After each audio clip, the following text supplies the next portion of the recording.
Ja nüüd palun siia ette Kristiina kiusamise vähendamise programmist KIVA. Tere, rõõm täna siin teie kõigiga kohtuda. Mina olen Kristiina Kiusamisvabast koolist ja jagan teiega siis meie sihtasutuse teekonda KIVA programmiga Eesti koolides. Meie väike sihtasutus saab juba sellel aastal 10-aastaseks, ehk siis me hakkasime tegutsema teadlikult ja aktiivselt ja võiks öelda lausa tormiliselt peaaegu 10 aastat tagasi missiooniga aidata meie Eesti koolid kiusamisvabaks. Miks?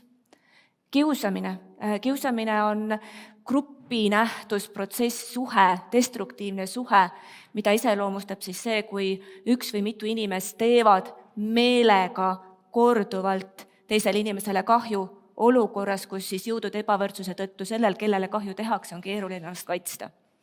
Kiusamine on väga tõsine vaimse tervise riskitegur. Kiusamine on väga tõsine hilisema õigusrikkumise, vägivaldse käitumise riskitegur.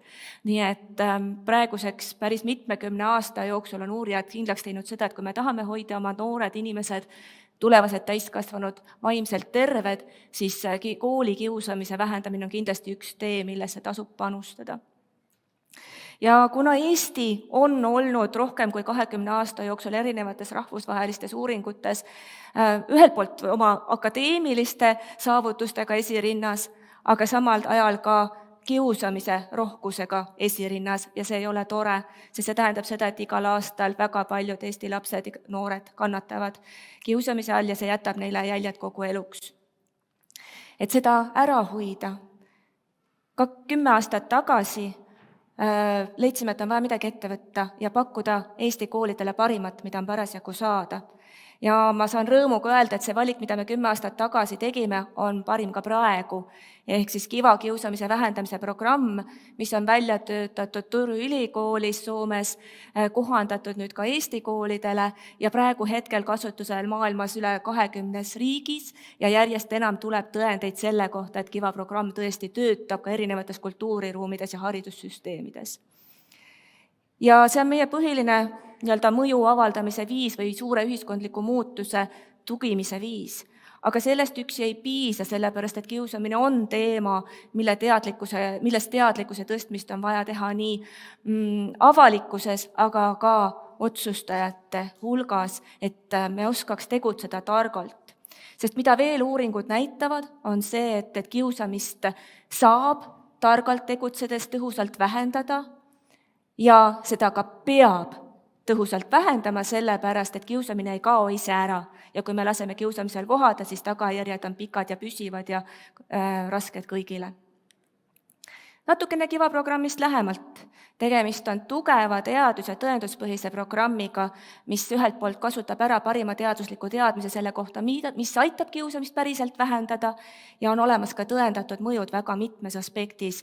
Otse loomulikult aitab see vähendada kiusamise all kannatamist ja kiusamiskäitumist, aga kasulikke mõjusid on tõestatud näiteks ka või näidatud ka näiteks ärevuse ja depressiooni sümptomite vähendamisel õpilasel, pluss toetab positiivselt õpilaste õpimotivatsiooni ja õppimises edasi jõudmist. On süsteemsem kui enamus kiusamise vähendamise programme maailmas ja ta on tõeliselt kooliterviklik, ehk see tähendab seda, et programm annab oma panuse nii kõigile õpetajatele, lapsevanematele, õpilastele, aga samamoodi ka siis kaasatud on õpilased 1. kuni 9. klassini, ehk siis terve põhikooli osa. Ja ta on süsteemne, ta ei ole lihtne amps, aga ta on päris suur ettevõtmine ja ta toetub 3 peamisele sambale.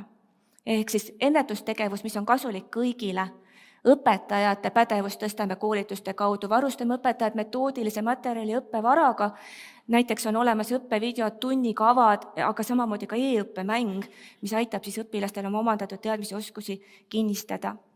Lisaks sellele needsamad õpetajad nende tunnikavade ja materjalide abil viivad läbi õpilastele ennetustunde, milles nad siis esmalt õpivad iseennast ja oma kaaslasi paremini tundma, sotsiaal-emotsionaalsed pädevused, väga oluline tulevikuoskus. Aga samamoodi õpitakse lähemalt tundma ka seda, mis on kiusamine, kuidas seda märgata ja mida on mõistlik teha, kui ma puutun kokku kiusamisega, nii et see võimalikult hästi lõpeks. Lapsevanemate harimine on samamoodi kiva osa ja näiteks hooandja abil on meie sihtasutus kohandanud ära lapsevanemate miniõpiku, mida te kõik saate minna kiusamisvaba.ee veebist vaatama. Seal on esmaabi näiteks, kuidas ma annan esmaabi oma lapsele, kui ta puutub kokku kiusamisega. Need on need küsimused, mis vanemaid saadavad, kui nende lapsed satuvad kiusamisega kokku. Aga ka kõige tõhusama ennetuse juures võib juhtuda niimoodi, et kõiki juhtumeid me ära ei hoia ja siis on meil vaja neid juhtumeid lahendada. Ja KIVA programmi teine hästi oluline sammas puudutabki juhtumite lahendamise oskusi. Ehk siis igas koolis koolitatakse põhjalikult ära KIVA tiim, kes siis saab juhendid, oskused, praktika, kuidas juhtumeid lahendada nii, et kõik osapooled jäävad terveks ja tegelikult saavad ka konstruktiivse lahendamise kogemuse, õpivõimaluse. Ja iga kool saab ka sihtasutuse poolt mentori, kes siis toetab vajadusel ennetustöös ja juhtumite lahendamisel. Ja ühe korraliku tõenduspõhise ja mõjusa sekkumise puhul on hästi oluline ka kogu aeg jälgida, et kas need pingutused, mida me ka siin Eesti koolides praegu teeme, kannavad vilja ja kust see kandmine tuleb.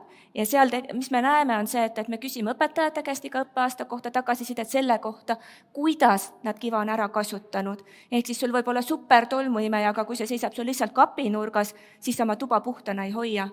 Toa hoiad ikkagi puhta siis, kui sa oma seda super tolmuimejat järjepidevalt ja sihipäraselt ka kasutad. KIVA programmiga on sama lugu. Ja teine asi, et me küsime igal õppeaasta kevadel ka õpilastelt tagasisidet selle kohta, kuidas teil praegu läheb. Ja vaatame natuke siis, kuidas meil on läinud.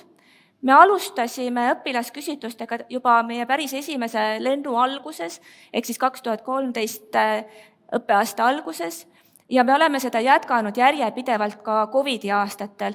Need COVID-i aasta tulemused, need on seal selliselt lohu kohas.